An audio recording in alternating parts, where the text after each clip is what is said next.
بسم اللہ الرحمن الرحیم. تمام تعریفیں اللہ تعالیٰ کے لیے ہیں جو تمام جانوں کا پالنے والا ہے. لاکھوں کروڑوں درود حضرت وسلم پر اور ان کی آل پر. ناظرین کرام، آپ دیکھ رہے ہیں پروگرام رائے ہدایت اور میں ہوں آپ کا میزبان نعمان طارق. ناظرین کرام، آج کا جو ہمارا پروگرام ہے اس کا موضوع زکوٰۃ ہے. آج ہم زکوٰۃ کے بارے میں ڈیٹیل سے جانیں گے، اس کے نصاب کے بارے میں کیسے تقسیم کی جائے. ہمارے ساتھ اسٹوڈیو میں تشریف رکھتے ہیں کسی بھی طرف کے متاجر مفتی امتیاز الحق نورانی صاحب. بہت شکریہ آپ کا. یہ بہت سی کتابوں کے مصنف بھی ہیں، اس کے علاوہ یہ بہت سے ٹی وی چینل پہ جاتے ہیں. اللہ تعالیٰ ان کی علم و عمل میں برکت عطا فرمائے. علامہ صاحب بہت شکریہ کہ آپ اسٹوڈیو میں آئے. علامہ صاحب، سب سے پہلے تو یہ بتائیں کہ زکوٰۃ اسلام کا تیسرا رکن ہے. توحید اور نماز کے بعد زکوٰۃ کا نمبر آتا ہے، اور جہاں بھی قرآن میں نماز کے بعد ہمیشہ زکوٰۃ کا ساتھ ذکر آیا ہے. اب ہمیں ہمارے لوگوں کو اور ہمارے آڈینس کو یہ بتائیے گا کہ زکوٰۃ کے معنی کیا ہیں، اور زکوٰۃ فرض کب ہوئی اور زکوٰۃ کیسے دی جاتی ہے؟ بسم اللہ الرحمن الرحیم. محترم جناب سردار نعمان طارق صاحب، بہت نوازش، بہت بہت شکریہ آپ نے اپنے اس دینی مذہبی پروگرام میں انوائٹ کیا. اس کے بعد آپ کے سوال کی طرف آتا ہوں کہ زکوٰۃ کب فرض ہوئی اور یہ کیسے دینی چاہیے. زکوٰۃ کی فرضیت کے بارے میں اختلاف ہے. بعض نے کہا کہ 2 ہجری کو فرض ہوئی اور بعض محدثین نے 3 ہجری کا کہا. اور اس کی دینے کی ترغیب یہ ہے کہ جو بنا صاحب نصاب ہو اور 1 سال کا عرصہ گزر جائے اس کے مال پر، اس پر زکوٰۃ لازم ہوتی ہے. اس 1 سال کا عرصہ گزرنے کے بعد وہ جو مصارفین زکوٰۃ ہیں ان کو زکوٰۃ دے. مصارفین زکوٰۃ کون لوگ ہیں؟ قرآن مجید فرقان حمید کی سورہ توبہ کی آیت نمبر 60 میں ان کا بیان ہوا کہ انما الصدقات للفقراء والمساکین والعاملین علیہا، کہ بے شک صدقات فقراء، مساکین اور جو لوگ زکوٰۃ وصول کرنے والے ہیں، ارکان، اور والمؤلفۃ القلوب، اور جن لوگوں کے دلوں میں اسلام کی الفت ڈالنا مقصود ہو، وفی الرقاب والغارمین، اور وہ لوگ جو غلامی کی زندگی گزار رہے ہیں ان کو غلامی سے آزاد کروانے کے لیے، اور قرض داروں کا بوجھ اتارنے کے لیے، وفی سبیل اللہ، اور وہ لوگ جو اللہ کے راستے میں ہیں، وابن السبیل، اور جو لوگ مسافر ہیں. یہ مصارفین زکوٰۃ ہیں جن کی جو ہے تعداد 8 ہے. ان میں فقراء ہیں، مساکین ہیں، اور اس کے ساتھ ساتھ زکوٰۃ وصول کرنے والے ہیں. مؤلفۃ قلوب، وہ حضرت عمر کے دور میں حضرت عمر نے اس کو منسوخ کر دیا کہ اب اسلام غالب آ چکا ہے. اسلام کے ابتدائی دور میں جو لوگ نئے اسلام قبول کرتے تھے انہیں بھی زکوٰۃ دی جاتی تھی، اسلام کی محبت ان کے دلوں میں ڈالنے کے لیے. اس کے بعد ہے وہ جو لوگ مقاتب غلام، ان کو آزاد کرنے کے لیے بھی زکوٰۃ انہیں دی جا سکتی ہے. اس کے بعد جو قرض دار ہیں، ان قرض داروں کو قرض سے نجات دلوانے کے لیے بھی زکوٰۃ دی جا سکتی ہے. اور اس کے بعد جو لوگ اللہ کے راستے میں ہیں یا جو لوگ دین سیکھ رہے ہیں، اللہ کی راہ میں ہیں، انہیں بھی زکوٰۃ دی جا سکتی ہے. اور اس کے بعد جو مسافر ہیں انہیں بھی زکوٰۃ دی جا سکتی ہے. قرآن مجید نے بیان کیا، سورہ توبہ کی آیت نمبر 60 ہے. اللہ فرماتا فریدۃ من اللہ، یہ اللہ نے تم پر فرض کیا ہے. واللہ علیم حکیم، اور اللہ بہت زیادہ علم والا اور حکمت والا ہے. سبحان اللہ. مفتی صاحب یہ بھی بتا دیں کہ نصاب زکوٰۃ کیا ہے؟ نصاب زکوٰۃ سردار صاحب یہ ہے 52.5 تولے چاندی اور 7.5 تولہ سونا کسی آدمی کی ضروریات سے زیادہ ہو تو، اور 1 سال کا عرصہ گزر گیا ہو تو اس پر زکوٰۃ فرض ہو جاتی ہے. لیکن بہت سے ایسے لوگ ہیں جن کے پاس 52.5 تولہ چاندی نہیں ہوتی، تھوڑی ہوتی ہے، یا 7.5 تولہ سونا نہیں ہوتا، 2-3 تولے سونا ہوتا ہے. اب وہ لوگ کہتے ہیں کہ بھائی ہم پر زکوٰۃ فرض ہی نہیں ہے چونکہ نصاب تو 7.5 تولہ سونا ہے یا 52.5 تولہ چاندی. تو ایسا نہیں ہے. ان کی ضروریات کی وہ تمام چیزیں جو ان کی ضروریات سے زیادہ ہیں ان کی قیمت معلوم کی جائے گی. ان کی جب قیمت معلوم ہو جائے گی، وہ قیمت 52.5 تولہ چاندی کی قیمت کو پہنچتی ہو، اس قیمت سے 52.5 تولہ چاندی کو خریدا جا سکتا ہو، یا اس قیمت سے 7.5 تولہ سونا خریدا جا سکتا ہو، تو ایسے لوگوں پر بھی زکوٰۃ فرض ہے. اس پہ پلاٹ کا بھی جو ہے حساب ہوگا. حال علی الحول یہ لفظ فقہ کی کتابوں میں آئی کہ 1 سال گزر جائے تو سال گزرنے کے بعد زکوٰۃ اس پہ فرض ہو جائے گی. مفتی صاحب یہ جو بینک سے پیسے لے لیتے ہیں سال کے بعد رمضان کے شروع میں، یہ جائز ہے یا نہیں ہمارے مسلک میں؟ مثلا ابھی یہ جو سال آتی ہے جو بینک میں اپنے پیسے جمع کرائے ہوتے ہیں اس پہ وہ زکوٰۃ کاٹ لیتے ہیں. بینک میں زکوٰۃ اگر وہ کاٹ لیتے ہیں ہاں تو اب چونکہ حکومت کی یا جو انتظامیہ ان کی ذمہ داری ہے کہ جو مستحقین ہیں ان تک وہ زکوٰۃ پہنچانا. البتہ جس کی طرف سے کاٹی جا رہی ہے زکوٰۃ، مثلا کسی کا بینک میں اکاؤنٹ بنا ہوا ہے اور اس کی مالیت جو ہے وہ اس تک پہنچ رہی ہے، فالتو پیسہ پڑا ہوا اس کی ضرورت سے زیادہ ہے، تو حکومت اس کی اس مالیت کو دیکھ کے اتنی زکوٰۃ کاٹ لیتی ہے.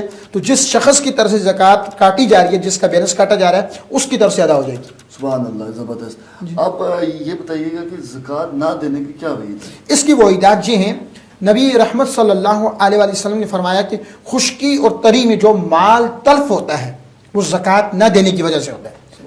اور رحمت قونین صلی اللہ علیہ وسلم نے زکوٰۃ نہ دینے پر یہ وعید بھی سنائی کہ جو قوم زکوٰۃ نہیں دیتی اللہ تعالیٰ اس کو قحط میں مبتلا کر دیتا ہے.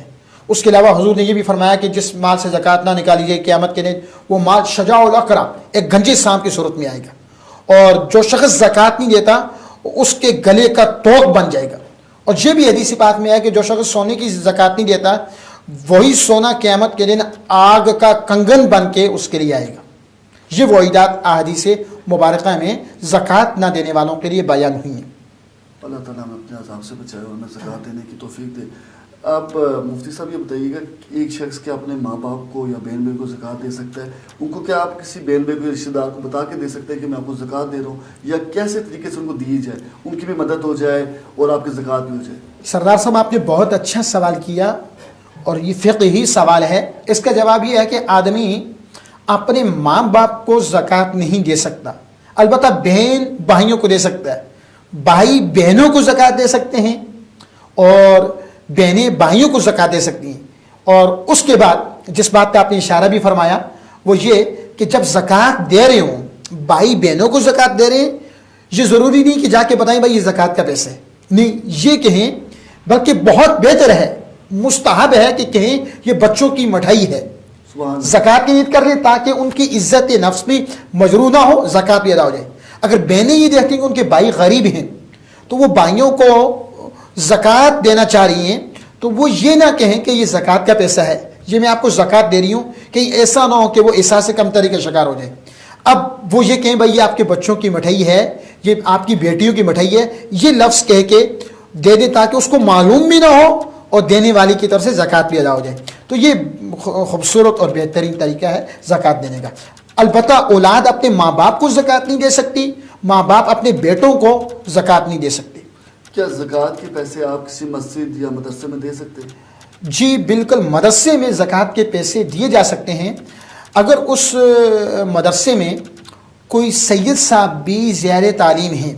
پھر یہ ہے کہ وہاں کسی شخص کو زکوٰۃ کے پیسے دے کے اس کی ملکیت تامہ ثابت ہونے کے بعد دوبارہ وہ پھر مدرسے والوں کو دے دے تو یہ ایک شرعی ہیلہ ہے. اس کے بعد وہ سید صاحب بھی وہ پیسے استعمال کر سکتے ہیں. براہ راست اگر وہاں سید صاحب ہیں انہیں نہیں دی جا سکتی ہے. مفتی صاحب اب آپ نے سید صاحب کی بات کر لی، اب یہی میرا اگلا سوال ہے آپ سے کہ کیا سید کو زکوٰۃ دی جا سکتی ہے؟ اگر دی جا سکتی ہے تو کس طرح دی جا سکتی ہے؟ اچھا، اس حوالے سے ہمارے فقہا نے یہ لکھا ہے اور صراحتاً لکھا ہے کہ سادات کو اہل رسول کو زکوٰۃ نہیں دی جا سکتی. تو اگر اس کو دی جائے تو کس طرح دی جائے؟ کوئی نہیں، زکوٰۃ نہیں دی جا سکتی. ان کی مدد کرنا چاہ رہے ہیں تو اب صدقات کی 2 قسمیں ہیں، ایک نفلی صدقات ہیں، ایک صدقات واجبہ ہیں. صدقات واجبہ سے مراد ہے عید الفطر کا جو سرسایہ ہے وہ، اور ایسے ہی جو ہے فدیہ صوم وہ آ گیا، زکوٰۃ وغیرہ. تو یہ واجب صدقات میں آتے ہیں. واجب صدقات تو سادات کو نہیں دیے جا سکتے، البتہ کچھ نفلی صدقات بھی ہیں. نفلی صدقات بھی بہت سے ہیں، کثیر ہیں، وہ دے کے سادات کی مدد کی جا سکتی ہے. اس کے علاوہ صدقات کے علاوہ ویسے بھی کوئی شخص جس کو اللہ تعالیٰ نے مالی وسعت سے نوازا ہے، مالی کثیر عطا فرمایا ہے، تو وہ انتہائی خوبصورت انداز کے ساتھ خفیہ طور پہ کسی سید صاحب کی مدد کرے تو یقیناً رحمت کونین صلی اللہ علیہ وسلم اس سے خوش ہوں گے. ایسا نہیں کہ چار لوگوں میں اس کی تذلیل و تحقیر و تسخیر کر رہا ہے اور لوگوں کو دکھا دکھا کے دے رہا ہے. تو اس انداز سے نہ دے, خفیہ انداز سے دے اور اس کی عزت کو مد نظر رکھ کے دے کہ وہ اپنے آپ کو کمتر بھی نہ سمجھے. وہ تو سید تو تمام قوموں سے اعلیٰ قوم ہے اور رحمت کونین صلی اللہ علیہ وسلم کی وہ اولاد ہیں. تو لہٰذا ان کے مناسب کو, ان کے مقاموں مرتبے کو مد نظر رکھ کر اس انداز سے ان کی مدد کی جائے کہ ان کی تحائف دیے جائیں, تحفے دیے جائیں. تحائف سے محبتیں بڑھتی ہیں اور یہ سنت بھی ہے تاکہ ان کی مدد بھی ہو جائے اور وہ احساس کمتری کا شکار بھی نہ ہو اور ان کی عزت میں بھی مزید اضافہ ہو اور اس پیسے سے اپنی ضرورتوں کو وہ پورا کر سکیں. لیکن جو دینے والا ہے اس کی زکوٰۃ نہیں ہوگی, وہ ان کو صدقہ دے سکتا ہے, زکوٰۃ نہیں دے سکتا. تو علامہ صاحب یہ بھی بتائیں کہ آج کل ایسا نصیحت فرمائیں آپ کہ ایسے لوگ بھی ہوتے ہیں جو زکوٰۃ مانگنے کے لیے آپ کے دروازے پہ آ جاتے ہیں اور آپ کو پتہ نہیں ہوتا کہ یہ حقدار ہے یا نہیں ہے, ان سے کیسے بچا جائے؟ اب یہ ہے کہ جو لوگ دروازے پر آتے ہیں, سب سے پہلی بات تو یہ ہے کہ زکوٰۃ یا دیگر جو صدقات ہیں اس میں اس چیز کو مد نظر رکھنا چاہیے کہ جو اپنے قریبی رشتہ دار ہیں تو ان میں سے جو مستحق لوگ ہیں انہیں دینی چاہیے. اب قریبی رشتہ داروں کے بارے میں جس شخص کو یہ معلومات نہیں کہ وہ غریب ہے یا امیر ہے تو اس پر بھی اس کے لیے وعید ہے کہ وہ قریبی رشتہ داروں کے اتنے حقوق بھی نہیں جانتا, ان کی خبر گیری بھی نہیں کرتا کہ وہ کس حال سے گزر رہے ہیں. اب جو مانگنے والے دروازوں پر آ جاتے ہیں ان کا کنفرم نہیں ہوتا کہ وہ غنی ہیں یا وہ غریب ہیں. ظاہر چونکہ شریعت کا جو فتویٰ ہے وہ ظاہر پر ہوتا ہے, اس کی ظاہری حالت کو وہ دیکھتا ہے, اگر تحقیق کرے کہ واقعتاً یہ مستحق ہے وہ زکوٰۃ دے گا. برحال جو شخص زکوٰۃ دے رہا ہے اس کی طرف سے زکوٰۃ ادا ہو جائے گی. لیکن میں ایک بار پھر اپنے ناظرین سے یہ عرض کرنا چاہوں گا, بہت بہتر ہے بجائے مدارس میں, آج کل مدارس کے پاس بھی اللہ تعالیٰ نے مدارس کو بھی بہت نوازا ہوا ہے, بڑے بڑے لوگ مدارس کی بھی مدد کر رہے ہوتے ہیں.